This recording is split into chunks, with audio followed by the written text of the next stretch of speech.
Hello, everyone, and welcome back. Today we're looking at the 64Y Swift 3 Repulsor Lift Sled, which was manufactured by Aratech Repulsor Lift. All right, the characteristics that we have listed here on Wikipedia, manufactured by, manufactured by Aratech Repulsor Company. The 64Y Swift 3 repulsor lift sled was a fast and light repulsor lift sled built with the same engine and seat design philosophy as the Swoop bike, measuring 4.1 meters. Advanced engineering design principles removed the need for the bulky directional vanes to assist in steering, allowing the single rider to sit in a more comfortable upright position using handlebars and foot pedals, capable of reaching speeds of 800 kilometers an hour with a maximum flight ceiling of 25 meters. The Swift 3 was able to outrace anything short of an airspeeder. The modular design of the Swift 3 allowed engineers to refit the sled to deal with varying mission profiles. The repulsor coils utilized by the Swift 3 were made of refined beryllium, which was illegal for use in civilian vehicles.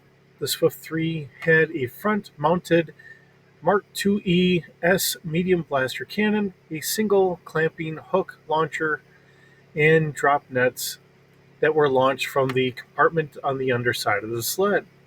The Swift 3's rider would position the vehicle over the target, then drop the nets. The nets tangled around the target vehicle, giving off giving off short pulses to disrupt the target vehicle's repulsor fields. The net drew energy from the repulsor field, causing the target vehicle to crash. The sled was also equipped with an up to date scanning and communication jamming equipment, with a cargo capacity of 4 kilograms and a day's worth of consumables. The Y64 cost about 8,000 credits to buy brand new and about 1,800 to purchase used. The Swift 3 was commissioned by Army Command and Combat to rise the swoop gangs terrorizing planets throughout the Outer Rim territories. The sled had an exceptional success rate, leading to Swift 3 being deployed along speeder bikes and all-terrain scout transport teams. In it was employed as patrol craft on Imperial controlled planets.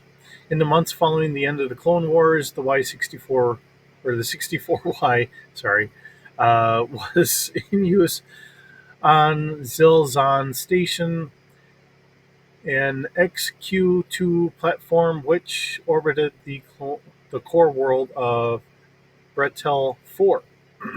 It was employed by the Empire to move some special cargo and spontaneously defend it from a group of Alderaanian resistance fighters.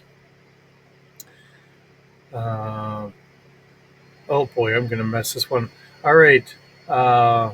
Brunelli Envari, the Devorian uh, fiance to Ajir Skigarov, owned a heavily modified Swift 3 painted in flaming crimson adorned with black racing stripes. Navari went into hiding to avoid marrying Stringoff. Oh, goodness. Paying AI or Alternator to repaint the Swift 3 an in, iridescent green with purple racing stripes. She had traded the Swift 3 with a or for a hydro bike at boy Palushi's hydro bike rentals, paying the Harglick owner uh, Felici Meltrid 100 credits not to sell it for at least 6 days. Uh, on the planet Stren 4 or Stren 6, I'm sorry, a specifically a specially formed Storm Commando unit and Dark Riders was led by Lieutenant. These names. Ilrin Resk, tasked with combating the numerous swoop gangs on the planet, and the unit utilized Swift 3s alongside modified Ecos Anos or Anno XR10 Shadowhawks Chop Harrelson, a swoop tech based on the city of Gillsport on She-Shrill 5, used the repulsor coils from the Swift 3 when building his custom prototype swoop, the Star Slinger. All right, now that I'm done trying to do tongue twisters, trying to name some of these names, and as I butcher them, I do apologize. You know, sometimes it's just not easy trying to read these, and I will agree with Harrison Ford.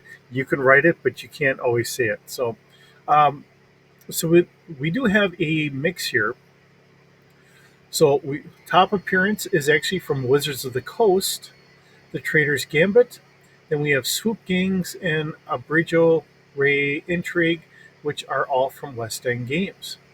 So, it's a mixed bag. It's coming from both franchises there, which is set back way back when. Um, and it's another interesting speeder, and the fact that they have a good lore to it really adds to the flavor of it, and it really helps for the galaxy. So as we bring this into the Star Wars universe, in the D6 version of it at least, the Swift 3 repulsor sled, of course, it's at speeder scale, length 4.1 meters, has a crew of one. Cargo capacity is 4 kilograms. That's actually the smallest that we have seen in any of the vehicles. And typically, whenever I'm creating stuff, I usually go a little bit bigger because I never know exactly how small we should go. This is a 1/4 scale, or 1/4 coverage. I'm sorry, because the pilot's obviously sitting in the front here. Altitude range is ground level up to 25 meters. Of course, it's listed as not available for sale, uh, but we did have it's costing the Empire about 8,000 credits brand new, and if someone's buying it like another planetary governor or whatever else, they're buying it used, they could get it for maybe about 1,800 credits. All right, so we do have a maneuverability of 1D plus 2, so a little less than our average, but not too bad. And of course, we can go 800 kilometers an hour, so that's pretty fast. Has a body strength of 1D plus 2 at speeder scale. Um, Not that bad. It's, small, lightweight, and all that. Yeah, it makes some sense here. In our weapon systems, it was mentioned we have a medium blaster cannon, we have a fire control of 2D, and a damage of 3D at speeder scale here. And then we have our drop net, which has a fire control of 1D. And somehow I think, let's see, because I don't remember there being any extra. Nope, there was a range and all that to it. I just missed it. That's all. All right, so let's get this copied in here so that way you guys can see it, because that's the important part. All right, and there. All right, so there is a range to it, although if you're just dropping it from up above, I don't see as much of a need for a range, but there is a range. And it does a 60 ionization damage. So remember, as they were talking about it, you drop the net, and it uses the uh, energy power from the repulsor lift below that you've just entangled, and it will charge up from there and then continually ionize the vessel so that way it will crash land. And this here is coming from the Imperial source book, pages 71 and 72, which I do think is sitting right behind me on my tables here. So, another interesting speeder, not one of the ones that we typically think of, because most of the time when you think of a speeder, we're thinking of either the speeder bikes that we see from Return of the Jedi, or maybe Rey's speeder or something like that. But this is not one that we normally see.